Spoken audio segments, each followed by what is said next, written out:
Name the most vile act of the U.S. government. During the Vietnam War, the U.S. dropped about 270 million bombs on the small country of Laos, making it the most bombed country in the world. Millions of bombs did not detonate and still posed danger to the people living there. Both of my parents had to immigrate from Laos because of this war. My dad told me that he knows civilian people who lost limbs and others who died because of the bombs. Over 90% of the people killed by these U.S. bombs were civilians. I mean, there was the time the National Guard shot and killed coal miners and their families, who were being horribly exploited by coal companies, so they were striking. See also the Ludlow Massacre, and the time they decided to routinely sterilize Native American women, and the Guatemala syphilis experiments. The silencing, embarrassing, and killing of Gary Webb. Gary Webb was an investigative journalist who proved that the CIA was selling massive amounts of drugs, particularly cocaine, to typically black, poor neighborhoods all over the U.S. This was in order to fund an overthrow of the Nicaraguan government by U.S.-friendly terrorists during the 90s. He was forced to resign, disgraced, blacklisted, divorced, and found dead with 2 bullets through his head in 2004. It was ruled a suicide despite the facts he owned no guns, and it being 2 bullets through the head in a suicide. I'm sure that for every fucked up thing we know about, there are even worse things that we don't.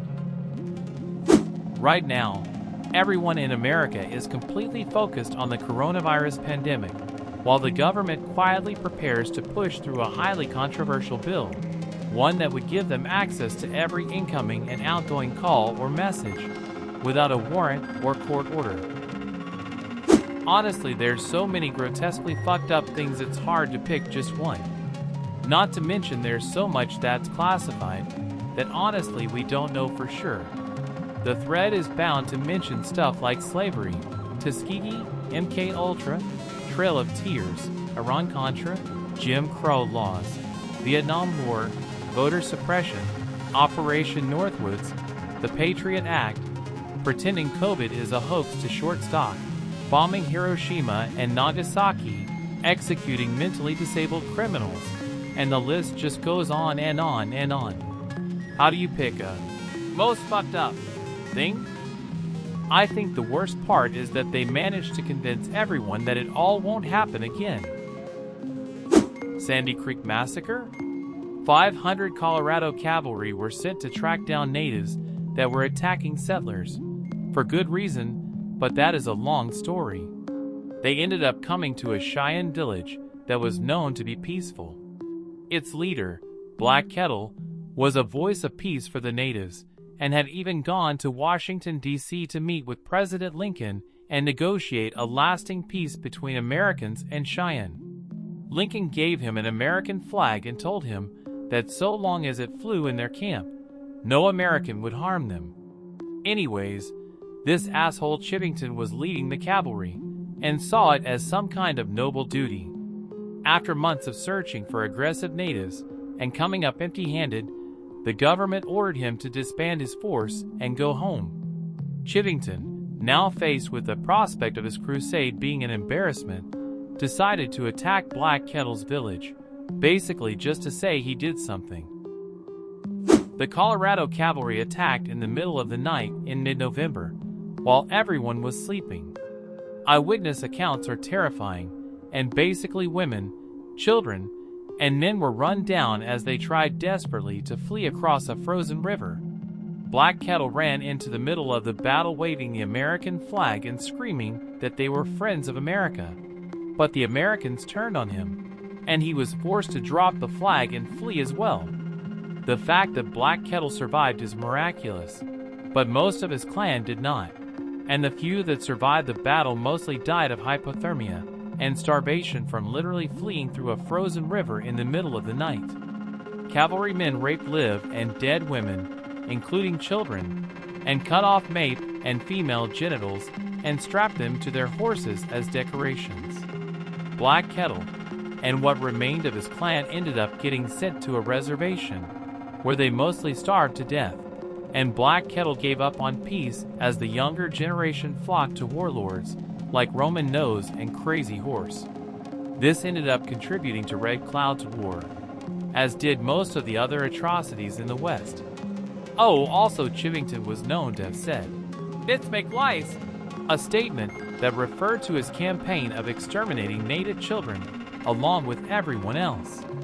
Oh, and I'm already sure Colorado nearly elected him governor after all of this anyways. The Mexican repatriation of the 1930s. In response to the Great Depression, a wave of anti-Mexican hatred swept through the country. The government detained around 2 million people of Mexican descent and deported them to Mexico. The majority of them were actually American citizens. Many weren't even immigrants. They were born in the U.S. guise. That's ethnic cleansing. Hundreds of people died during that so-called repatriation. Did everyone forget COINTELPRO? Or do you just know that it is still going on so you're afraid to mention it? COINTELPRO was the FBI/CIA/Fed program to infiltrate and destroy any groups that were considered left on the political spectrum. It involved not only placing people in those organizations, frequently as agent provocateurs, but murder, financing militias, inside the United States, mind you, and putting people in jail for life, many of whom are still there. That's the thing about COINTELPRO. For all we know, it's still going on. In fact, given the findings of some researchers on the Antifa movement, in which police put agent provocateurs into the movement to ratchet up violence so that the police could respond violently, it absolutely is still going on. The other thing to note is that COINTELPRO wasn't a left or right program. It ran under both liberal and conservative administrations. Guantanamo Bay. Imprisoning and torturing people who had only made satirical cartoons. Imprisoning a guy for knowing a person who was suspected of committing terrorist acts while said person was in another country and could not have possibly done them. I am lost for words. Is the history of the U.S. government really this dark, gruesome, and awful? Yes. It's infinitely worse than what we see here. This is just what we've been allowed to know. A lot of comments are mentioning events which happened in the past, and deeds the U.S. has eventually owned up to /apologize/cease to do. While these are no doubt horrendous, and should not be downplayed one bit, I'd like to shed some light on more recent events, some of which are still occurring as we speak. 1. The vast number of civilians killed since the War on Terror began. Official estimates are a drop in the ocean compared to the actual numbers. Between Iraq, Afghanistan, Pakistan, and Syria, actual deaths are in the millions. Majority of the justified deaths, aka militants killed in drone strikes, bombings, and nighttime raids, are actually judged as militants based on just being in the area. In Syria and Iraq, in the war against ISIS, anyone within ISIS territories was fair game, including civilians who had been living in the area before ISIS came and stayed because, well, where are they supposed to go? Women and children and the elderly were conveniently designated ISIS families and were authorized to kill. The same has occurred in Taliban-controlled territories and in the numerous excursions into African countries during the War on Terror as well. Also, the use of white phosphorus in Iraq, which killed many instantly and many over a delayed period of time, and resulted in, and is still resulting in, many birth defects. 2. Now, that was just the deaths caused by how the U.S. conducts war in general, and similar patterns can be seen in almost every war the U.S. has been involved in. I'd like to elaborate on some specific events that happened since the past 20 years, aka after September 11th, including numerous instances of soldiers being commanded to wipe out families, and in some cases villages. Instances of helicopters firing upon non-combatants just for fun, and then deliberate covering up of these facts by the U.S. military. 3.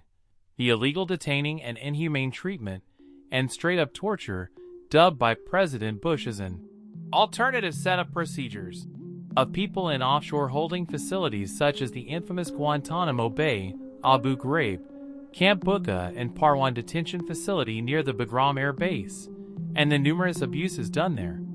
And yes, Guantanamo is still open. These are only some of the more famous black sites that we know of, but it can be assumed, based on President Bush's 2006 speech, that there are many more. In essence, it's a place in which prisoners have no rights except those given to them by captors. Another loophole used is sending the prisoners to other countries in which there won't be a public outcry for torture and abuse, such as Morocco, Libya, and Iraq, and the CIA directly assisting these prisons financially and actually directing some of these jails. International law forbids torture.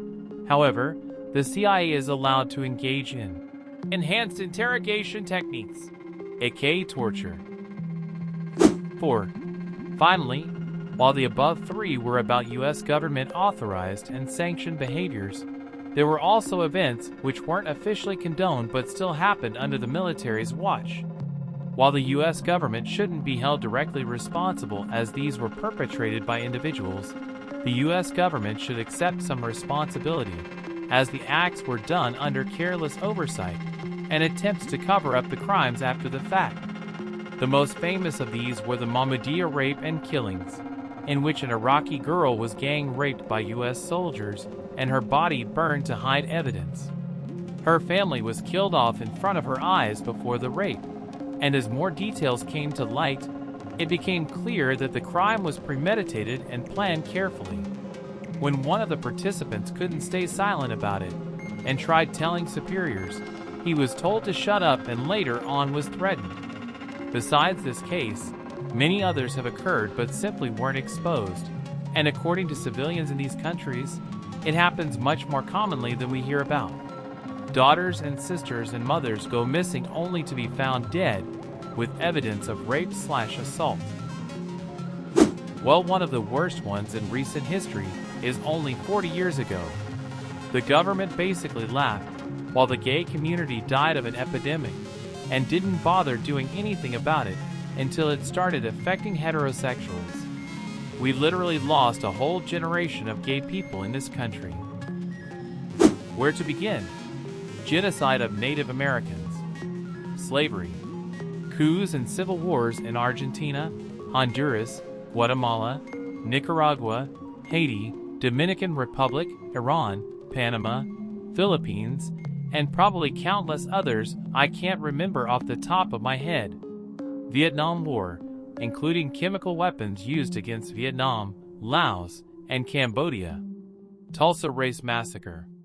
Iraq and Afghanistan Wars. Guantanamo Bay. 2000 Presidential Election Supreme Court Decision re. Florida. Internment of Japanese Americans. ICE detainment of refugees.